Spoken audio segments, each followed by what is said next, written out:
जय माता दी। आप सबका स्वागत है हमारे इस यूट्यूब चैनल पर। और मैं आपको सिखा रही हूँ घर बैठे ज्योतिष बिल्कुल फ्री। अगर आप हमारे चैनल पर बने रहते हैं, स्टेप बाय स्टेप हर एक वीडियो को अच्छे से देखते हैं, उनके नोट्स बनाते हैं, तो आपको ज्योतिष सीखने में बहुत ही ज़्यादा मदद मिल सकती है। तो चलिए बढ़ते हैं, बिना समय वेस्ट किए हम प्रथम हाउस के बारे में जानते हैं। तो ये है कुंडली का पहला हाउस। ये 12 भाव होते हैं कुंडली में, और इसको प्रथम भाव बोला जाता है, इसको द्वितीय भाव, इसको तृतीय भाव, चतुर्थ भाव, पंचम भाव, षष्ठ भाव, सप्तम भाव, अष्टम भाव, नवम भाव, दसम भाव, एकादश भाव और द्वादश भाव। जो ये 12 भाव होते हैं, ये सभी किसी न किसी स्पेशल चीज़ के बारे में बता रहे होते हैं। तो एक एक भाव के बारे में हम जानने का प्रयास करेंगे।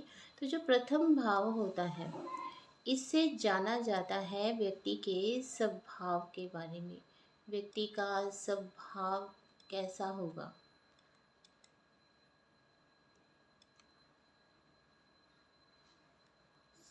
स्वभाव कैसा होगा, व्यक्ति का रूप कैसा होगा, रंग कैसा होगा, नेचर व्यक्ति का कैसा होगा, व्यक्ति गुस्से वाला होगा या बहुत ही सौम्य स्वभाव का होगा, वो हम प्रथम भाव से जानते हैं। प्रथम भाव से व्यक्ति की ओवरऑल हेल्थ के बारे में पता चलता है। हेल्थ के बारे में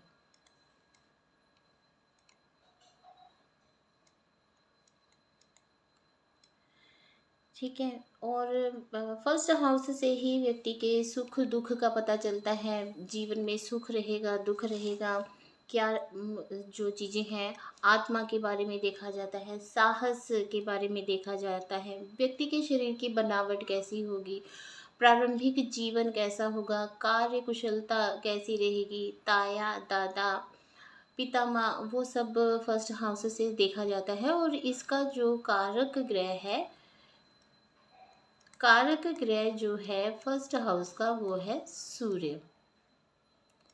इसलिए कुंडली में सूर्य का भी मजबूत होना बहुत जरूरी होता है। कैसे देखा जाता है कुंडली में फर्स्ट हाउस मजबूत है या नहीं है, सूर्य मजबूत है या नहीं है, फर्स्ट हाउस का जो स्वामी है वो मजबूत है या नहीं है, एक एक चीज़ हम आप देखते जाएंगे, नोट करते जाएंगे। ठीक है। तो आपने हर एक वीडियो को अच्छे से जानना है और हर एक वीडियो में आपने अच्छे से बने रहना है। ठीक है। क्योंकि जब आप वीडियो को ध्यान से सुनेंगे, ध्यान से देखेंगे, प्लस उसके नोट्स बनाएंगे, तो चीज़ें आपके लिए काफ़ी ज़्यादा इजी हो जाएंगी। तो इससे क्या होगा, जब आप नोट्स बना लेंगे ना, तो आपको हमेशा हर चीज़ समझने में आसानी रहेगी। कुछ भूल जाएंगे, नोट्स उठाएंगे और दोबारा से पढ़ सकते हैं आप। तो यहाँ पर हम बात करते हैं अब सेकंड हाउस की। सेकंड हाउस जो होता है, ये होता है हमारे धन का भाव। इसको धन भाव भी बोला जाता है। सेकंड हाउस को धन भाव भी कहा जाता है। और सेकंड हाउस से देखा जाता है जातक के शरीर की रक्षा के लिए, उसको धन कैसा रहेगा उसके पास, क्योंकि धन बहुत ज़रूरी है लाइफ में। जॉइंट फैमिली देखी जाती है, वस्त्र देखे जाते हैं, कुटुंब देखा जाता है, पूरे परिवार के लिए धन देखा जाता है। बैंक में जो आपने पैसे जमा किए हैं, यानी कि जो आपका बैंक बैलेंस है, वो भी आप सेकंड हाउस से ही देखते हैं। ठीक है। और ये जो सेकंड हाउस है, इसको धन भाव बोला जाता है। ठीक है। तो इसी से आप अपने बैंक बैलेंस देखते हैं, पारिवारिक सुख देखते हैं, और आपकी जो खाने पीने की वस्तुएं हैं, खाने पीने की आदतें हैं, वो भी इसी हाउस से देखा जाता है। आपका खान पान कैसा होगा, इसी हाउस से देखा जाता है। शरीर का जो फेस होता है, ठीक है, फेस भी इसी हाउस से देखे जाता है। और इसको शरीर का मुंह बोला जाता है इस हाउस को, सेकंड हाउस को, ठीक है। ग्रहों की नेचर के मुताबिक खान पान आपका वो इसी हाउस से देखा जाएगा। आपकी वाणी कैसी रहेगी, वाणी बहुत इंपॉर्टेंट है, क्योंकि आप अपनी वाणी से ही अपने शत्रु को खड़ा कर लेते हैं, शत्रु पैदा कर लेते हैं। वाणी बहुत ही अच्छी और स्ट्रॉन्ग होनी चाहिए, क्योंकि जितनी वाणी स्ट्रॉन्ग होगी आप दूसरे पर अपना प्रभाव दिखा सकते हैं। दाहिना नेत्र इस हाउस से देखा जाता है, सेकंड हाउस से। और गला देखा जाता है। सोना चांदी और जितने भी जेम्स स्टोन होते हैं वो सेकंड हाउस से देखे जाते हैं। प्राइमरी एजुकेशन सेकंड हाउस से देखी जाती है, और सेकंड हाउस आपका जो है वो वेल्थ हाउस है, ठीक है। तो इसको बहुत अच्छे से समझना ज़रूरी है, क्योंकि इसी हाउस से पता चलेगा कि आपकी जो वेल्थ है, आपकी बैंक बैलेंस है, वो कैसा रहेगा। क्योंकि कई बार होता है कि व्यक्ति को पैसा तो आता है लेकिन वो जमा नहीं कर पाता, और पैसा आने से पहले ही कहीं ना कहीं खर्च हो जाता है। तो बहुत ज़रूरी है धन भाव का स्ट्रॉन्ग होना। तो चलिए अब जानते हैं तीसरे हाउस के बारे में। तो तीसरे हाउस को,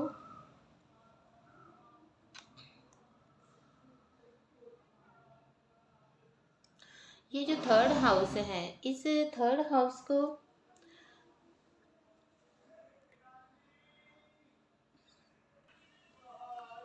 अब ये थर्ड हाउस है और थर्ड हाउस से देखा जाता है, इसको बोला जाता है सहज भाव।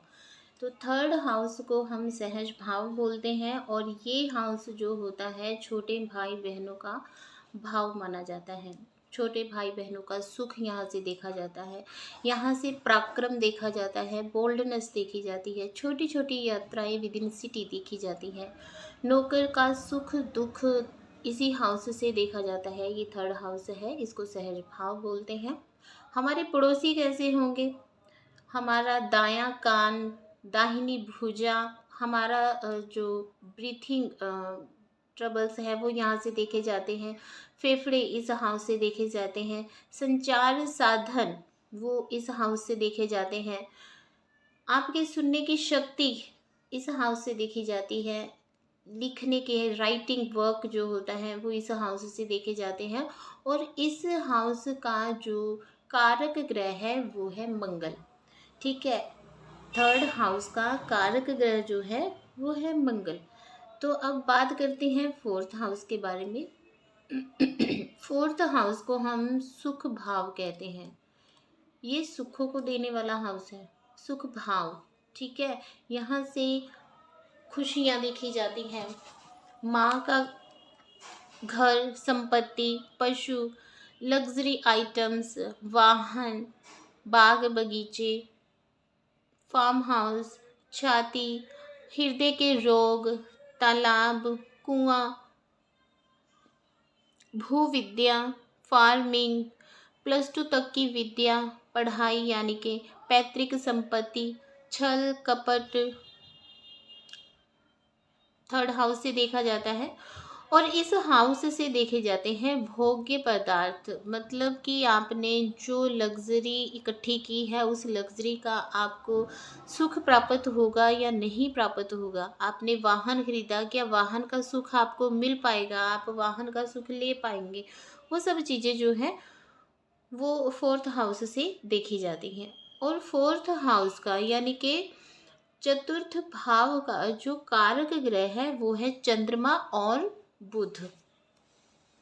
अब बात करते हैं हम पंचम भाव की। पंचम भाव जो होता है इसे हम बोलते हैं संतति, सुप्त भाव भी इसको बोला जाता है। यहाँ से सुप्त भाव, सुत भाव इसको बोला जाता है। यहाँ से संतान का सुख दुख देखा जाता है। ग्रेजुएशन देखी जाती है। पोस्ट ग्रेजुएशन फिफ्थ हाउस से देखी जाती है। और फिफ्थ हाउस से देखी जाती है आपकी विद्या, आपकी बुद्धि, आपके ख्याल, आपका विवेक, आपका सोशल सर्कल कैसा होगा। प्रेम संबंध जो होते हैं वो भी पंचम भाव से देखे जाते हैं। पंचम भाव से देखी जाती है दोस्ती, आपके विचार, आपके सट्टा लॉटरी शेयर मार्केट, पेट, नाभि से नीचे वाला जो हिस्सा होता है, नाभि से ऊपर वाला जो हिस्सा होता है, वो भी पंचम भाव से देखा जाता है। और यहाँ से आप अपनी इच्छा शक्ति को देखते हैं, मंत्र साधना, ज्ञान और पूर्व पिछले जन्मों की आध्यात्मिक रुचि यहाँ से देखी जाती है। इस घर से देखी जाती है ओवरऑल आपके जो चिल्ड्रंस होंगे, आपके जो बच्चे होंगे, उनसे आपको सुख-दुःख मिलेगा या क्या, है ना? वो सब यहाँ से देखे जाए। बहुत से लोग सट्टा लॉटरी खेलना बहुत पसंद करते हैं। सट्टा लगाने से, लॉटरी खेलने से उनको फ़ायदा होगा या भारी नुकसान होगा, वो भी पंचम भाव से ही देखा जाता है। अब बात करते हैं 6th हाउस की। 6th हाउस को बोला जाता है शत्रु भाव।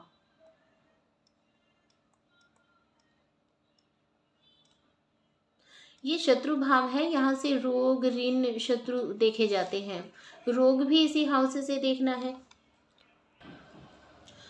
आप पर कर्जा होगा, कब कर्जा लेंगे, कब कर्जा उतरेगा और कब एक कर्जा उतारने के लिए आपको दूसरा कर्जा लेना पड़ेगा, वो भी इसी हाउस से देखा जाता है। किससे? षष्ठ भाव से। षष्ठ भाव से देखा जाता है चिंताओं को, आपकी पीड़ा को, आपकी दुर्घटना को, चोट के घाव जो होते हैं, नुकसान जो होता है, माँ के रिश्तेदार यानी कि नान का परिवार जो होता है, वो भी षष्ठ भाव से देखा जाता है। सौतेली माँ जिसको हम स्टेप मॉम कहते हैं, वो भी 6th भाव से देखी जाती है। गुप्त शत्रु, ऐसे शत्रु जिनके बारे में आपको पता नहीं है, लेकिन आप ये जानते हैं कि हाँ, कोई नुकसान पहुंचा रहा है। कौन पहुंचा रहा है ये आपको पता नहीं चलता। तो जो गुप्त शत्रु होते हैं, हिडन एनिमीज जो होते हैं, वो भी 6th भाव से ही देखे जाते हैं। और 6th भाव से देखी जाती है नाभि। यदि इस घर में आप अपनी अच्छी पकड़ बना लेते हैं, अच्छी 6th हाउस से रिलेटेड जो चीज़ें हैं उन पर आप अच्छी नॉलेज में पकड़ बना लेते हैं, तो आप 6th भाव के बुरे प्रभावों को बहुत अच्छी तरह से जान सकेंगे। और ये भी नहीं है कि 6th हाउस सिर्फ और सिर्फ बुरी चीज़ें ही देता है, बहुत कुछ अच्छा भी 6th भाव देता है। तो जिसके बारे में हम स्टेप बाय स्टेप जानते रहेंगे। अब बात करते हैं 6th भाव के कारक ग्रह की। तो ये जो 6th भाव होता है, इसके कारक ग्रह होते हैं मंगल और शनि। मंगल और शनि 6th भाव के कारक ग्रह होते हैं। तो चलिए अब बात करते हैं सप्तम भाव की। सप्तम भाव जो होता है, ये भाव बोला जाता है जीवन साथी का, या स्त्री भाव भी इसको बोला जाता है। ठीक है, तो इस हाउस की भी अपनी इम्पोर्टेंस है। वैसे सभी हाउस बहुत ही ज़्यादा इम्पोर्टेंट है, हर एक हाउस को समझना बहुत ज़रूरी है। तो जो ये सप्तम भाव है, इससे देखी जाती है पति पत्नी का सुख। अगर फीमेल है तो पति का सुख, मेल है तो पत्नी का सुख। शादी कैसी रहेगी, शादी में कोई गड़बड़ तो नहीं है, शादी निभेगी या नहीं निभेगी, तलाक तो नहीं है, कुंडली में तलाक का योग तो नहीं है। तलाक का योग कैसे देखा जाता है वो भी हम अपनी आगे की क्लासेस में देखेंगे। तो जीवन साथी के साथ गुण स्वभाव, जीवन साथी के जो गुण स्वभाव हैं वो कैसे होंगे, वो इस हाउस से पता चलता है। जीवन साथी का रूप रंग कैसा होगा, काम वासना कैसी होगी। आप बिजनेस करते हैं अगर या करना चाहते हैं, तो क्या आपको पार्टनरशिप पर बिजनेस करना चाहिए, आपके पार्टनर कैसे होंगे, आपको कोई प्रॉब्लम तो नहीं पार्टनरशिप में आएगी। एग्रीमेंट वगैरह जो है वो 7th हाउस से देखे जाते हैं। वाद विवाद जो है वो भी 7th हाउस से देखा जाता है। भाई बहन की जो संतान होती है, ठीक है, जैसे भतीजा भतीजी, भांजा भांजी, वो भी 7th हाउस से देखे जाते हैं। डेली इनकम जो होती है, डेली इनकम भी जो है वो भी 7th हाउस से देखी जाती है। डेली इनकम जो है वो भी 7th हाउस से ही देखी जाती है। 7th हाउस अपने आप में बहुत ही इम्पोर्टेंट हाउस है। और 7th हाउस जैसे हमने बात की थी कि 6th हाउस से हम देखते हैं हिडन एनिमीज, गुप्त शत्रु, लेकिन 7th हाउस से आप उन शत्रु को देखते हैं जो प्रत्यक्ष शत्रु है। आपको पता है ये व्यक्ति सही नहीं है, ये मुझे पसंद नहीं करता, ये मेरे साथ कोई ना कोई दुश्मनी किसी ना किसी वजह से रखता है। तो ऐसे शत्रु जिनको आप जानते हैं, वो शत्रु जो है वो 7th हाउस से देखा जाता है। सेवंथ हाउस से आप गुप्त अंगों को भी देखते हैं, गुप्त अंगों के जो रोग हैं वो सेवंथ हाउस से देखे जाते हैं। और सेवंथ हाउस का जो कारक ग्रह है, सेवंथ हाउस का कारक ग्रह है शुक्र। तो ये बहुत इम्पोर्टेंट हाउस है, इसको जानना, इसको पहचानना, इसके नोट्स बनाना बहुत ज़रूरी है। वैसे तो सभी हाउसेस के आप नोट्स बनाइए ताकि आप बहुत ही ज़्यादा अच्छे से हर एक हाउस को समझ सकें और आप फर्स्ट डे से ही अपनी कुंडली को रीड करना शुरू कर सकें। तो अब बात करते हैं अष्टम भाव की। ये जो अष्टम भाव है, अष्टम भाव को हम आयु स्थान भी कहते हैं और ये बहुत ही इम्पोर्टेंट हाउस है। इससे एज के बारे में देखा जाता है। एट्थ हाउस से हम जानते हैं मृत्यु को, आयु को, आयु के मृत्यु के कारणों को, मानसिक चिंता के बारे में हम जानते हैं, समुद्री यात्राएं जो होती हैं समुद्री यात्रा के बारे में जानते हैं। एक्सीडेंट को देखा जाता है एट्थ हाउस से। एट्थ हाउस से आप पिछले जन्म से संबंध, पिछले जन्मों से जो संबंधित कुछ बातें होती हैं उनको आप इस हाउस से देखते हैं। शत्रुओं का जो भय होता है, शत्रु से बहुत से लोगों को बहुत डर लगता है, कोई शत्रु मेरा कुछ बिगाड़ ना दे, कोई नुकसान ना कर दे, वो जो चीज़ें हैं वो इस हाउस से देखी जाती हैं। बड़ी बड़ी दुर्घटना बड़ी बड़ी जो दुर्घटनाएं हैं वो भी एट्थ हाउस से देखी जाती हैं। और एट्थ हाउस से आप सडन एक्सीडेंट, अचानक दुर्घटना हो गई, आप देख सकते हैं। पति या पत्नी का धन कैसा होगा वो देख सकते हैं। काम विकार आप एट्थ हाउस से देख सकते हैं। और आप एट्थ हाउस से गुर्दे के रोग देख सकते हैं। शमशान घर देख सकते हैं। एट्थ हाउस में, एट्थ हाउस से आप शमशान घर की प्रेडिक्शन कर सकते हैं। ससुराल की स्थिति कैसी होगी, नीचे काम करने वाले जो कर्मचारी हैं जो आपके अंडर काम करते हैं वो एट्थ हाउस से देखे जाते हैं। एट्थ हाउस से घर दुकान में होने वाली चोरियां देखी जाती हैं। और इस घर का जो कारक ग्रह है वो है शनि। तो बहुत ही इम्पोर्टेंट ये हाउस है क्योंकि इस हाउस से भी आप बहुत कुछ जान। चलिए अब बात करते हैं हम नवम भाव की। नवम भाव जो होता है इसको भाग्य स्थान कहा जाता है। ये हाउस भी जो है कुंडली में बहुत इम्पोर्टेंट हाउस माना जाता है। इस हाउस से हम धार्मिक कार्य, दान पुण्य देखते हैं, तीर्थ यात्राएं देखते हैं। विदेश यात्रा इस भाव से देखी जाती है। मंत्र अनुसंधान जो होते हैं वो यहाँ से देखे जाते हैं। गुरु विद्या नवम भाव से देखी जाती है। धार्मिक स्थान जो हैं वो सभी नवम भाव से देखे जाते हैं। धार्मिक श्रद्धा, आप आस्तिक होंगे नास्तिक होंगे, नाइन्थ हाउस से देखा जाता है। हायर एजुकेशन नाइन्थ हाउस से देखी जाती है। आध्यात्मिक विद्या जो है वो नाइन्थ हाउस से देखी जाती है। ईश्वर पर आपको कितनी श्रद्धा होगी वो नाइन्थ हाउस से देखी जाती है। ज्ञान देखा जाता है। पोता पोती, दोहता दोहती वो इस हाउस से देखा जाता है। साला साली, देवर ननंद, हेड ऑफ द फैमिली वो इस हाउस से, क्योंकि ये बड़े बुजुर्गों का भाव माना जाता है इसलिए हेड ऑफ द फैमिली भी इस हाउस से देखेंगे हम। घर के सुख दुख इस हाउस से देखे जाते हैं। थाइज यहाँ से देखी जाती हैं। इस घर का जो कारक ग्रह है वो है सूर्य और बृहस्पति। सूर्य और बृहस्पति इस हाउस के कारक ग्रह हैं। ये आपने अपनी डायरी में या नोटबुक में आपने लिख लेना है, ठीक है। अब बात करते हैं हम टेंथ हाउस की। टेंथ हाउस जो है वो बहुत ही ज़्यादा इम्पोर्टेंट है क्योंकि ये है हमारा कर्म भाव।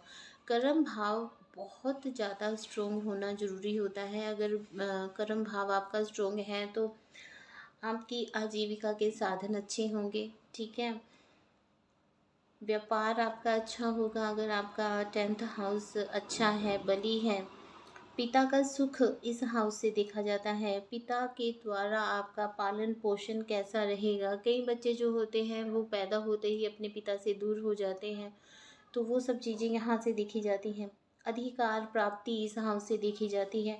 उच्च पद की प्राप्ति होगी, नहीं होगी, अगर होगी तो कब होगी, नहीं होगी तो क्यों नहीं होगी, वो सभी इस हाउस से देखा जाता है।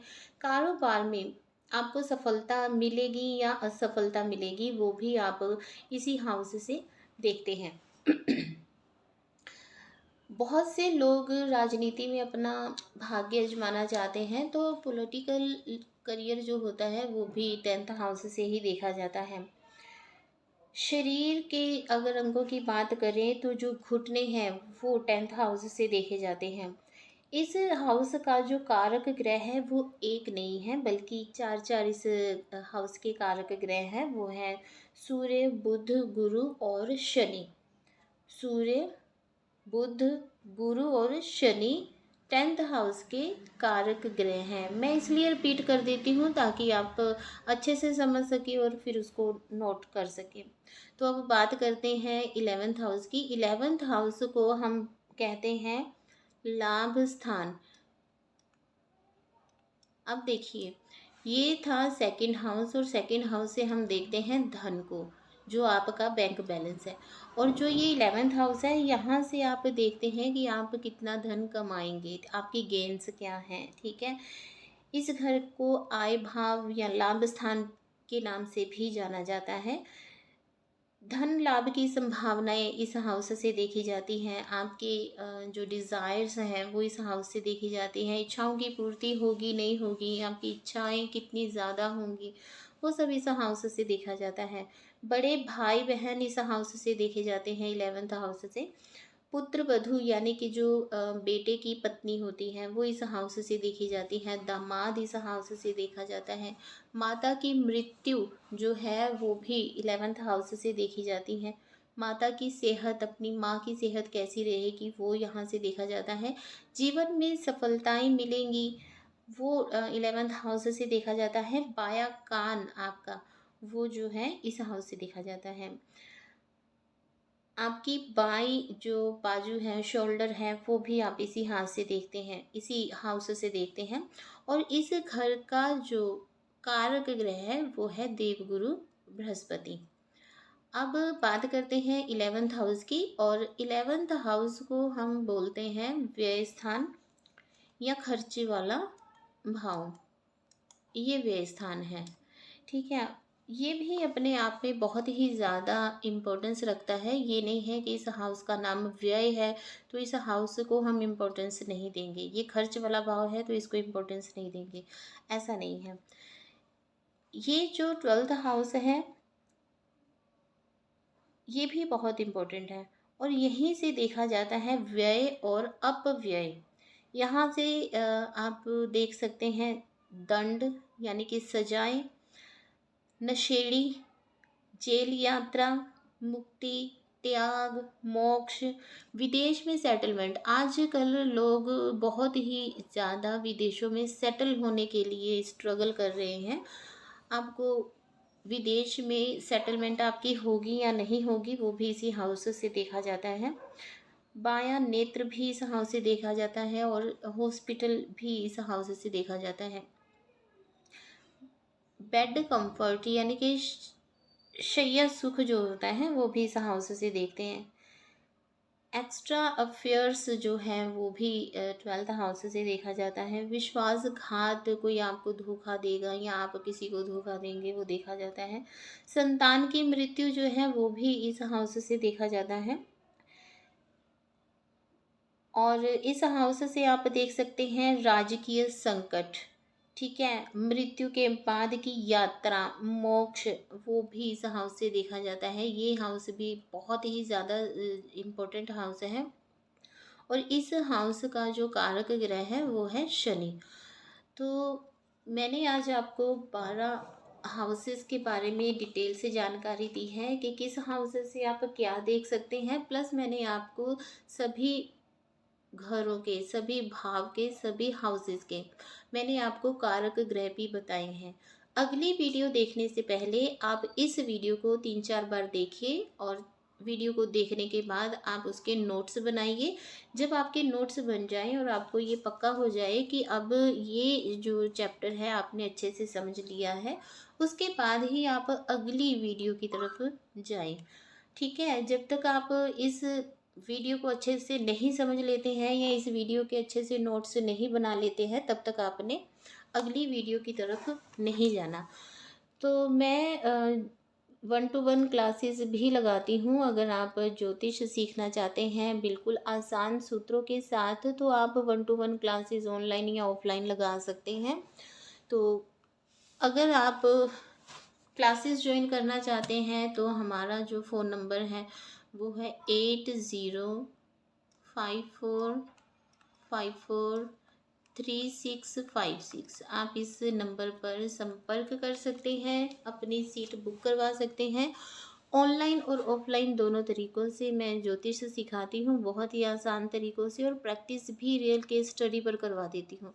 तो अगर आप जॉइन करना चाहते हैं तो आप इस नंबर पर संपर्क कर सकते हैं, और डिस्क्रिप्शन में मेरी ऐप का लिंक है। आप प्ले स्टोर पर जाकर हमारी ऐप को भी डाउनलोड कर सकते हैं, इंस्टॉल कीजिए, और वहाँ पर जो बहुत ही कम रीज़नेबल प्राइस पर जो कोर्सेज़ हैं वो दिए गए हैं, आप उनका भी लाभ उठा सकते हैं। लेकिन ये रहेगा कि अगर आप ऑनलाइन कोर्सेज़ परचेज़ करते हैं तो उसमें डाउट सेशन रहता है। तो जब आपको किसी भी हाउस से या किसी भी टैरो रीडिंग के अगर आपने कोर्स जॉइन किया है, उसमें आपको कोई दिक्कत परेशानी आ रही है, कोई चीज़ समझ में नहीं आ रही है, तो आप डाउट सेशन भी क्लियर कर सकते हैं। तो ये था आज का वीडियो। मिलते हैं अगली वीडियो में। जय माता दी। खुश रहिए, खुशहाल रहिए।